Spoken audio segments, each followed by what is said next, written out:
It has been many decades since downtown Bloomington was the premier destination for shoppers in the community. There was a time, though, when there were 4 large department stores downtown. In today's episode of our series McHistory, let's learn about one of them.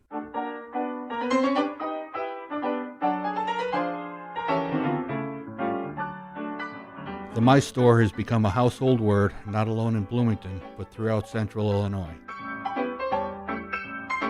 My Store was a discount department store, kind of the Kmart or Walmart of its day. I guess you could say Amazon now. I'm Dan Yandel, supporter of the McLean County Museum of History.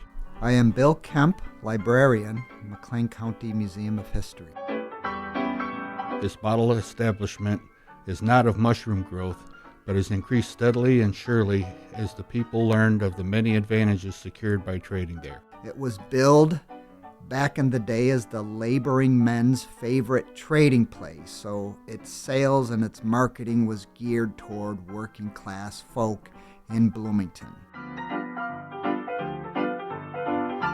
It has 17 distinct departments occupying 2 floors of a whole block.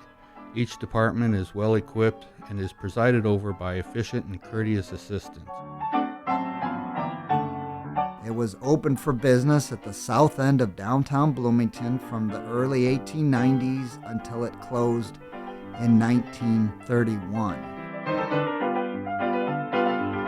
You can buy anything at the My Store, from a toothpick to a threshing machine.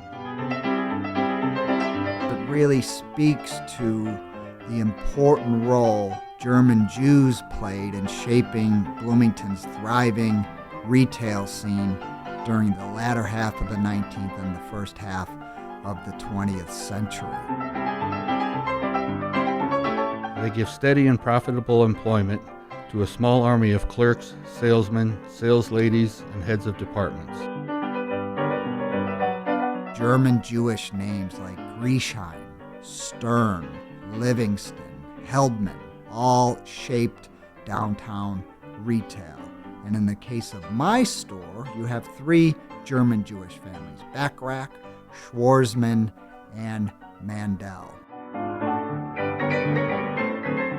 4 locally owned department stores within a block or 2 of the courthouse square. It's hard for us to imagine today how vibrant and lively downtown Bloomington was as a retail center. They have quite a caravan of delivery wagons and use 22 horses for delivering their daily sales in the city and Normal.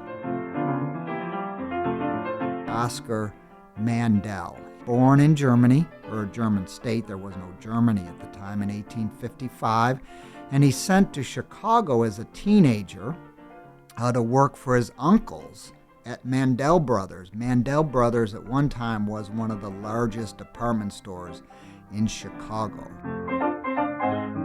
The most sensational merchandise news you have ever read in the Panagraph. My Store quits business forever. Oscar Mandel earns a reputation as an excellent bookkeeper, and he soon finds himself spending his weekends in Bloomington, keeping the books, the accounts for his brother-in-law, John S. Bachrach, who has a clothing store in downtown Bloomington. Oscar Mandel, his grandson, Oscar Cohen, remembers his grandfather being a, quote, human computer. Continuing until every article of merchandise is sold. A complete and absolute sellout. Everything must go. Mandel would then move down to Bloomington permanently and then partner with his brother-in-law and open My Store.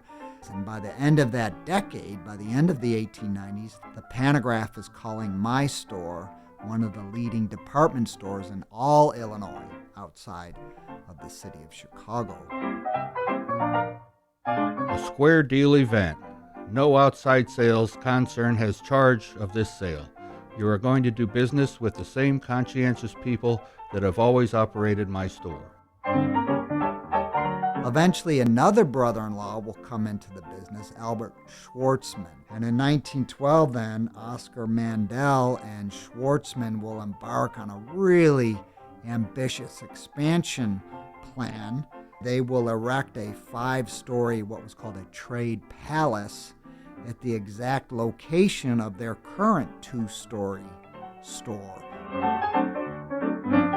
No distressed merchandise of any kind in this sale.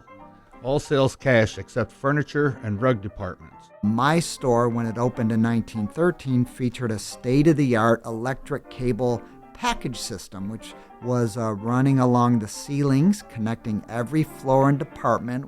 You could send cash and receipts and other things from department to department and also to the cashier's room. Every department participates. Nothing escapes the unmerciful price cutting. Silk, corsets, sweaters, dry goods, house dresses, sewing machines, men's and boys' clothing, furnishing goods, and work clothes. Oscar Mandel will pass away in 1922, and then tragically 5 years later, Schwartzman, and that will leave as owners of my store Oscar Mandel's wife Sarah and their daughter Elsie to run things. They decided to close up shop for good in 1931. If you have to travel miles to be here, you can't afford to stay away. One of the finest, largest buildings in downtown. It sat vacant for a while, and it served many purposes over the years. Most prominently, it was the home to OK Appliance and TV. Sadly, it was razed in 1972 as part of the grand urban renewal project for the south end of downtown to make way for the Law and Justice Center.